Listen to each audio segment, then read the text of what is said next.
Hi friend, कैसे हैं। उम्मीद करता हूं कि मस्त और स्वस्थ होंगे।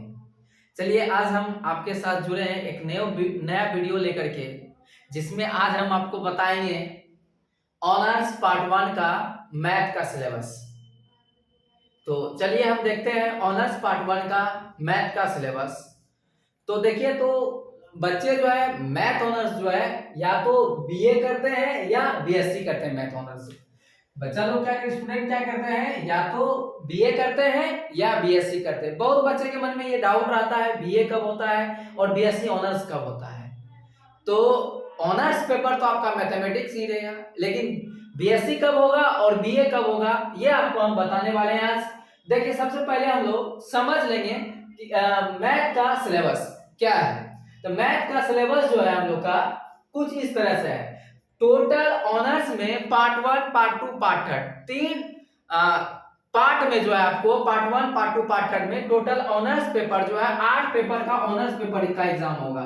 टोटल जो है 8 पेपर होगा आपका ऑनर्स का, जिसमें से पार्ट वन में जो है 2 पेपर, पेपर वन और पेपर टू जो है वो आपका ऑनर्स का होगा। तो पेपर वन का जो सिलेबस है, पेपर वन का जो सिलेबस है, सबसे पहला नंबर तो ग्रुप ए जो है, ग्रुप ए में आपका 2 बुक आता है। तो सेट थ्योरी और theory of equation. Group A में 2 बुक आता है, सेट थ्योरी और theory of equation. Group B में जो है आपका 2 बुक आता है, सॉरी ग्रुप बी में एक ही बुक आता है, वो चलता है आपका मॉडर्न अलजेब्रा। ग्रुप बी में आपका एक ही बुक चलता है, वो क्या है, मॉडर्न अलजेब्रा। ग्रुप सी में आपका 2 बुक चलता है, तो वो बुक मेरा क्या है, मैट्रिसेस और हायर ट्रिग्नोमेट्री। तो देखिए, तो ग्रुप ए में जो क्वेश्चन का पूछने का, सॉरी ये पेपर वन में जो क्वेश्चन का पूछने का जो तरीका है, प्रत्येक ग्रुप से 4 क्वेश्चन होगा। जितना ग्रुप होगा प्रत्येक ग्रुप से 4 क्वेश्चन होगा।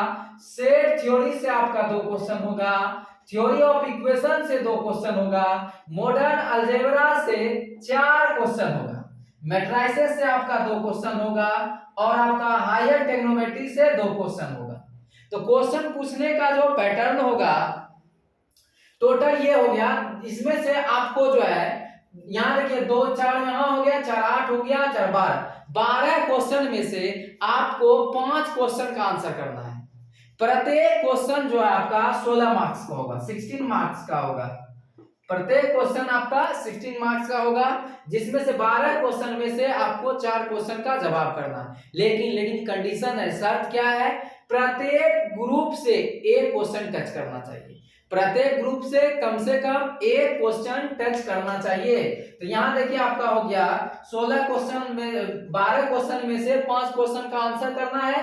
तो देखिए 5 क्वेश्चन का जो आंसर कीजिएगा तो प्रत्येक क्वेश्चन जो होगा आपका 16 मार्क्स का होगा। तो टोटल कितना हो गया, 80 मार्क्स हो गया। बाकी बात उधर जो आपका 8 ठो ऑब्जेक्टिव रहेगा। आपका क्या रहेगा, 8 ठो ऑब्जेक्टिव रहेगा, जो कि आपका 2.5 मार्क्स का होगा। प्लस में ये हो गया, ये जो ऑब्जेक्टिव रहेगा ये सारा बुक से मिला करके रहेगा, 2.5 नंबर का हो गया। टोटल आपका हो गया 100। उसी तरह पेपर 2 में जो है 3 ग्रुप है। तो ग्रुप 1 में जो है 2 बुक चलती है आपका, डिफरेंशियल कैलकुलस और इंटीग्रल कैलकुलस। और ग्रुप बी में फिर 2 बुक है, वेक्टर एनालिसिस और डिफरेंशियल इक्वेशन। ग्रुप सी में आपका 2 बुक है, 2D plus 3D, 2D plus 3D है। इसमें वही है, प्रत्येक ग्रुप से आपका क्या 4 क्वेश्चन आएगा, 2 क्वेश्चन आएगा डिफरेंशियल कैलकुलस से, 2 क्वेश्चन आएगा आपका इंटीग्रल कैलकुलस से। फिर यहाँ देखिए इस ग्रुप से भी 4 क्वेश्चन आएगा, 2 क्वेश्चन जो है आपका वेक्टर एनालिसिस आएगा और 2 क्वेश्चन जो है डिफरेंशियल इक्वेशन से आएगा। अब देखिए यहाँ ग्रुप सी से भी 4 क्वेश्चन होने वाला है, 2 क्वेश्चन जो आपका आएगा यहाँ से 2D से आएगा, 2 क्वेश्चन आपका आएगा 3D से आएगा। तो टोटल इसमें देखिए 4 4 8 4 12 हो गया। 12 क्वेश्चन में से आपको 5 क्वेश्चन का आंसर करना है। इसमें भी वही शर्त है कि प्रत्येक ग्रुप से एक क्वेश्चन जरूर होना चाहिए, कम से कम एक क्वेश्चन जरूर टच करना चाहिए प्रत्येक ग्रुप से। इसमें भी जैसे इधर है कि 5 क्वेश्चन का आंसर कीजिएगा तो 16 पंचा 80 हो गया। इधर फिर 8 ठो ऑब्जेक्टिव रहेगा, तो 2.5 मार्क्स का ऑब्जेक्टिव रहेगा, ये टोटल हो गया आपका 20। तो ये जब जोड़ेंगे तो ये मेरा क्या हो गया 100 हो गया। ये जो आपका ये ऑनर्स पेपर हुआ, ये जो आपका हुआ क्या हुआ ऑनर्स पेपर हुआ। इसके बाद देखिए आपका जो है बीएससी कब होगा और आपका बीए कब होगा। जब आप सब्सिडरी में केमिस्ट्री और फिजिक्स लेंगे तब आपका बीएससी होगा। सब्सिडी में आप केमिस्ट्री और फिजिक्स लेंगे तो आपका बीएससी होगा, और सब्सिडी में अगर आप हिस्ट्री पॉलिटिकल इकोनॉमिक्स कुछ भी लेंगे तो आपका क्या होगा बीए होगा। यहां देखिए केमिस्ट्री या फिजिक्स लेंगे तो आपका बीएससी होगा, केमिस्ट्री फिजिक्स लेंगे तो आपका बीएससी होगा। इधर आर्ट्स पेपर का कोई भी पेपर यहां सब्सिडी में ले लीजिएगा तो वो आपका क्या हो जाएगा बीए हो जाएगा। सब्सिडी का भी वही रूल है, इधर जैसे है उस तरह से सेम उधर वाला कंडीशन है।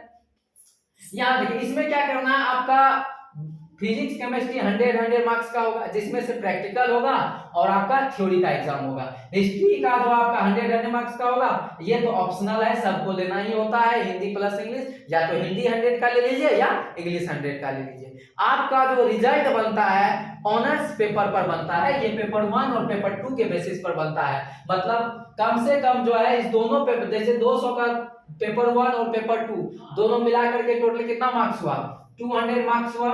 इस 200 मार्क्स में से आपको कम से कम 90 मार्क्स आना चाहिए।